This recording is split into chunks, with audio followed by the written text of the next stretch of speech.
स्वागत है आपका सेमेस्टर एग्जाम चैनल पर। कैसे हो दोस्तों? आज का टॉपिक हमारा जो है वो है, आज का टॉपिक कंसंट्रेशन सेल, सांद्रता सेल क्या होती है, इसके बारे में आज हम पूरा डिस्कस करेंगे। ठीक है, उससे पहले चलते हैं अपने आज के मोटिवेशन की ओर। मोटिवेशन क्या है पहले तो देख सकते हैं। मोटिवेशन है, सफल वही होता है जो रोज थोड़ा थोड़ा सीखता है, लगातार किया गया अभ्यास ही आत्मविश्वास और सफलता दोनों बढ़ाता है। ठीक है दोस्तों, तो चलते हैं अपने टॉपिक की ओर। क्या है आज का टॉपिक? कंसंट्रेशन ऑफ सेल यानी कंसंट्रेशन सेल्स, सांद्रता सेल क्या होती है। ठीक है, इसके बारे में आज डिस्कस करेंगे। तो बढ़ते हैं, परिचय इसका क्या है। परिचय मतलब इंट्रोडक्शन। कंसंट्रेशन सेल एक ऐसा इलेक्ट्रोकेमिकल सेल है, यानी कि कंसंट्रेशन सेल जो होता है वो एक ऐसा जो इलेक्ट्रोकेमिकल सेल है जिसमें दोनों इलेक्ट्रोड यानी जो एनोड होता है और कैथोड, दोनों इलेक्ट्रोड एक ही मेटल के बने होते हैं। यानी क्या है, पहले क्या हमने पढ़ा था, जिसमें जो दोनों इलेक्ट्रोड होते थे वो एक कोई तो या तो जिंक का होगा या कॉपर का होगा, यानी दोनों अलग अलग होते हैं। ठीक है, लेकिन जो कंसंट्रेशन सेल है उसमें क्या होता है, दोनों इलेक्ट्रोड एक ही मेटल एक ही धातु के बने होते हैं। ठीक है, परंतु दोनों सोल्यूशन जो सोल्यूशन होते हैं यानी विलयन जो होते हैं जिसमें इलेक्ट्रोड डूबे हुए होते हैं, ठीक है, उनकी जो सांद्रता होती है वो क्या होती है, अलग अलग होती है। ठीक है, जो दोनों सोल्यूशन होती हैं यानी दोनों जो बीकर में जो सोल्यूशन अलग अलग रखे होते हैं, इसमें जो यानी कि इनकी जो विलयन होता है यानी सोल्यूशन भरा होता है, इसकी सांद्रता क्या होती है, अलग अलग होती है। ठीक है, फिर क्या आता है, सामान्य सेल में दो अलग अलग मेटल प्रयोग होते हैं। हमने पहले क्या बताया, ये जो सामान्य सेल होते हैं जैसे डेनियल सेल हो गई या और भी सेल हो गए, उनमें क्या होते हैं, दोनों जो यानी इलेक्ट्रोड होते हैं वो कैसे अलग अलग होते हैं, अलग अलग मेटल के प्रयोग किए जाते हैं। ठीक है,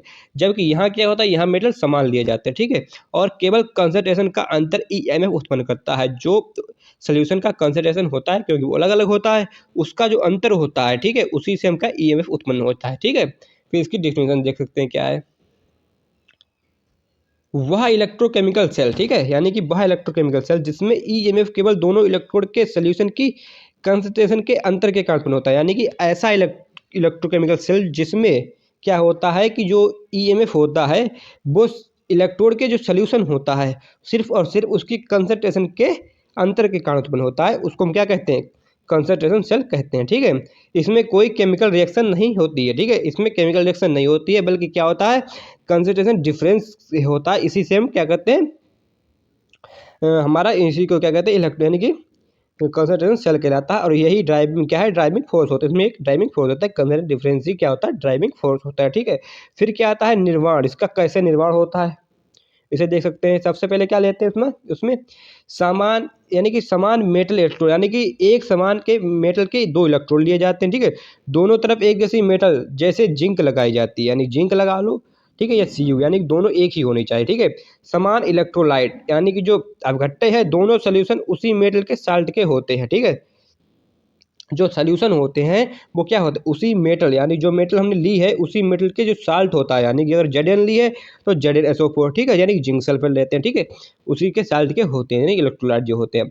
अलग अलग कंसंट्रेशन मतलब सांद्रता अलग अलग होती है। ठीक है, एक सोल्यूशन डाइल्यूट और दूसरा कहता होता है कंसंट्रेटेड होता है। ठीक है, एक तन होता है तो दूसरा कहता होता है सांद्र, बस इतना ही फर्क होता है।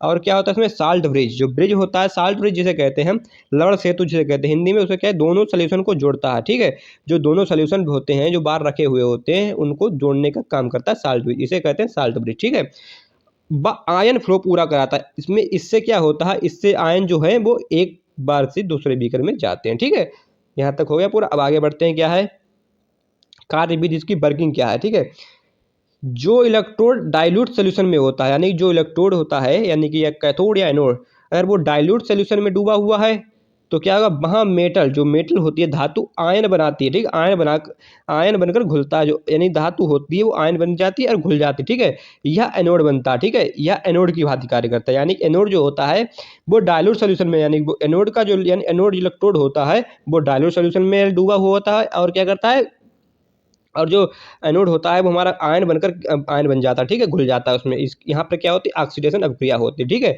और इसी प्रकार क्या है, जो इलेक्ट्रोड कंसंट्रेटेड सोल्यूशन होता है, मतलब कि ठीक है, कंसंट्रेटेड सोल्यूशन में होता है, यानी वहाँ आयन क्या होते हैं, आयन मेटल बन जाते हैं, यानी आयन जो है वो मेटल में बदलते हैं।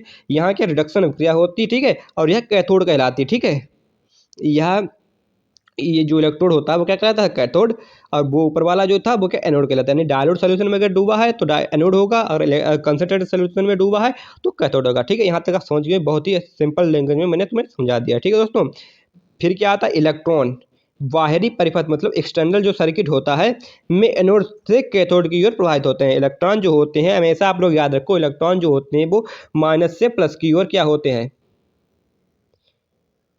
ठीक है दोस्तों, जो इलेक्ट्रॉन होते हैं वो क्या होते हैं, माइनस से प्लस की ओर क्या होते हैं, प्रवाहित होते हैं। ठीक है, ये लोग आप जानते होंगे। ठीक है, फिर क्या होता है, यह क्रिया तब तक चलती रहती है जब तक दोनों सोल्यूशन की कंसंट्रेशन बराबर नहीं होती, यानी कि जो सांद्रताएं हैं दोनों सोल्यूशन की वो क्या है, यानी एक डाइल्यूट है एक कंसंट्रेटेड है। ठीक है, जब तक कि दोनों बराबर नहीं हो जाती तब तक यह प्रक्रिया चलती रहती है। ठीक है, फिर आगे क्या आता आता है, जो कंसंट्रेशन बराबर, यानी कि कंसंट्रेशन बराबर होते ही क्या होता है, ईएमएफ शून्य हो जाता है, इलेक्ट्रिक मोटिव फोर्स क्या होता है, शून्य हो जाता है, और सेल जो होते हैं वो कार्य करना बंद कर देती है। ठीक है, और सेल बेकार हो जाती है, यानी डिफ्यूज हो जाती है। ठीक है, कंसंट्रेशन क्या है, यानी कि जब बराबर हो जाता है तो हमारा ईएमएफ शून्य हो जाता है, जिससे क्या सेल कार्य करना बंद कर देती है। ठीक है, इसे नर्नेट इक्वेशन का उपयोग दे सकते हैं। क्या नर्नेट इक्वेशन का उपयोग, कंसंट्रेशन सेल की ईएमएफ निकालने के लिए नर्नेट इक्वेशन प्रयोग की होती है। पिछली वीडियो में हमने तुम्हें यानी कि नर्नेट इक्वेशन की पूरी जानकारी दी थी, पूरा डिटेल में समझाया था नर्नेट इक्वेशन क्या होती है इसके बारे में।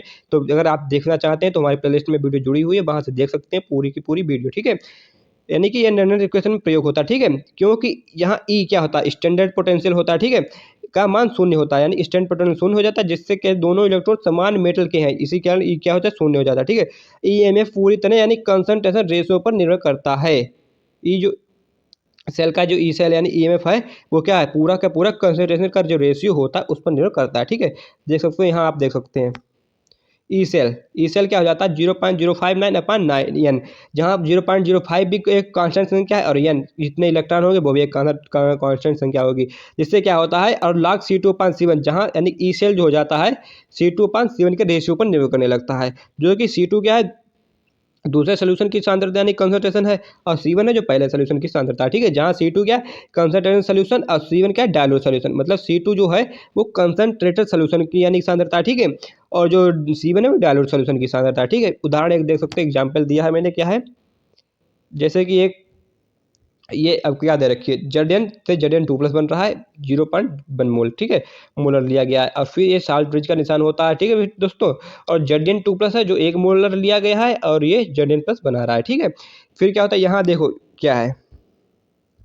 यहाँ बाईं ओर Zn2+ की कंसंट्रेशन कम मतलब कि 0.1 मोल है, यानी कि दाईं ओर देख सकते हैं 0.1 मोलर है। ठीक है, इसलिए वह क्या होता है, एनोड का कार्य करता है, जिसका जो कंसंट्रेशन कम होता है वो दोस्तों क्या है, एनोड का कार्य करता है। ठीक है, यहाँ Zn जो है घुलकर Zn2+ आयन बनाता है। ठीक है, और दाईं ओर क्या है, दाईं ओर जो है वो Zn2+ की कंसंट्रेशन अधिक है, दाईं ओर क्या है, कंसंट्रेशन अधिक है, यानी 1 मोलर लिया गया है, इसलिए वह कैथोड का कार्य करता है, जिसका जो यानी कि सांद्रता अधिक होती है वो कैथोड, और जिसकी कम होती है वो एनोड का कार्य करता है। ठीक है, यहाँ Zn2+ Zn में बदलता है, यहाँ देख सकते हैं Zn2+ है वो जिंक धातु में परिवर्तित हो रहा है। ठीक है, इलेक्ट्रॉन बाहरी तार से एनोड से कैथोड की ओर प्रवाहित हो रहे हैं, यानी कि इलेक्ट्रॉन जो है वो क्या है, एनोड से कैथोड की ओर आ रहे हैं। ठीक है, फिर आगे क्या आता है, देख सकते हैं आप, डायग्राम भी बनाकर दिया है बिल्कुल सही सब।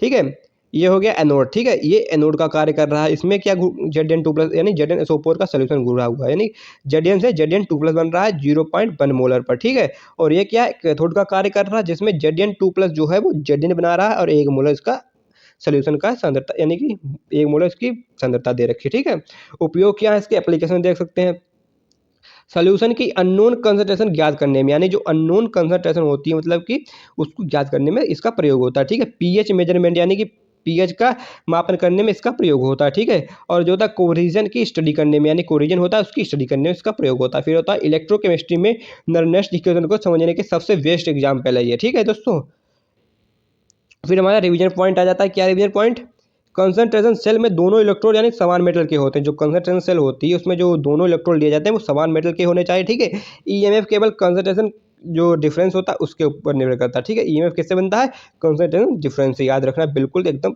ध्यान से। ठीक है, डाइल्यूट सोल्यूशन वाला इलेक्ट्रोड क्या कहलाता है, एनोड कहलाता है, ये भी याद रखना। ठीक है, डाइल्यूट वाला क्या कहलाता है, एनोड कहलाता है, और जो कंसंट्रेटेड होता है वो क्या कहलाता है, कैथोड कहलाता है। ठीक है, ईएमएफ ज्ञात करने हेतु क्या नर्नेस्ट इक्वेशन का प्रयोग होता है, ईएमएफ ज्ञात करने हेतु क्या होता है, नर्नेस्ट इक्वेशन का प्रयोग करते हैं। ठीक है, कंसंट्रेशन बराबर होते ही ईएमएफ क्या हो जाता है, शून्य हो जाता है, और सेल क्या कार्य करना बंद कर देती है। ठीक है दोस्तों, तो दोस्तों यहाँ पर हमारा टॉपिक पूरा होता है, बने रहिए हमारे चैनल के साथ और ऐसे ही पढ़ाई करते रहिए। जय हिंद दोस्तों, best of luck for your exam. रोज की छोटी मेहनत ही बड़ी सफलता की नींव बनाती है। जय हिंद दोस्तों।